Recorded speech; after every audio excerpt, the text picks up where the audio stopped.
Gipang ubo og sipon na ba ang tanan? Nasakpan jud ko sa ubo og sipon mga day maunang 2 days jud ko wala naka mini vlog. Bale na ako'y sipon og sore throat mga day pero wala ko'y hilanat nga taas. Kana ganing feeling nga ang hilanat day naa sa sulod sa imong lawas, mao na siya akong nabati. So maunang 2 days jud ko nagpahuway mga day as much as I want nga maka mini vlog ko everyday pero dili jud kaya. Kaluyan na lang mga day kay after 2 days medyo okay na ang akong paminaw. Eskwela naman gani unta mi karon kay 2 days pod naka-absent akong Junakis kay walay maghatod sa iya sa school. Dili man pud siya mosugot kung ang iyang papa ang maghatod. Unya karon eskwela na unta mi, nagchat man ang teacher nga wala kuno sila'y klase. So mao nang pagmata nako mga day, nagkape na lang ko and then nangaon mi sa akong Junakis og sandwich. Pagtan-aw nako sa among kusina mga day, naa pa man day bahaw, medyo ubay-ubay po tong bahaw namo. So mao to akong gikumot-kumot kay para ako sanlagon. Ay before pa day nako makalimtan ng tanan mga day, nag-inom na pud day ko diri og tambal. Bali ang ginainom nako nga tambal is Decolgen Forte ra. So far mga dayno, pag ingon ani gani ang sakit nga akong ma-feel, like kanang sa sipon gani, kay effective kaayo sa ako ang Decolgen Forte. Pero sa una jud mga day, dili jud ko moinom og tambal. Ako jud nang agwantahon, bahala pa na dihag magkinaunsa na.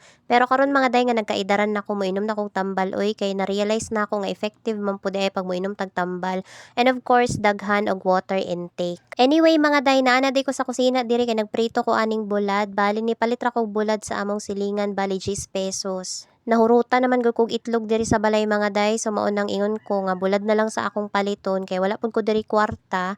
Igo-igo ra akong kwarta nga naa sa ako ang kamot karon mga day, so mao nang bulad na lang akong gipalit. Lami man pud kay ni bulad ipare sa sinanlag ba. Tapos diri na lang pud nako lutoon ang kanon diri sa akong gipagprituhan sa bulad mga day, kay para ang kanang lasa anang bulad mo tapot dito sa kanon. Kinsa may pareha na ako nga magbuhat og ingon ani mga day, kanang magsanlag kog kanon sa pinagprituhan sa bulad, lami pud baya siya. Pero kani siya mga day, dili jud ko mukaon ani sa bulad karon kay maka-trigger man gud ni siya sa sore throat. So ako ra ning giluto ning sinanlag para sa akong paris. Malipay baya na siya mga day pag naa ako'y sinanlag sa kanang buntag gani. Number 1 fan man na siya sa sinanlag oy, basta bahala nag-unsay iparis basta sinanlag ganahan jud na siya. Pero kabaliktaran ming duha sa akong Junakis mga day, akong anak dili mukaon aning sinanlag kay iyang ganahan kay plain ra nga kanon. Tapos kada buntag mga day magkape man gud mi. Ako kape pero akong anak gatas and then tinapay. Pero karong buntaga mga dayno nagkaon og kanon akong anak pati fried chicken ang iyang sudan. So anyway mga dayno, man na day kog luto sa among sinanlag og bulad and then ako na siyang gibutang diri sa lamesa. Kay tulog pa man ang akong pares, dili sa to nako pukawan, mukaon ra to siya pag mata na niya. And then mga day mag half bath ko karon kay duha ka adlaw ko wala kaligo.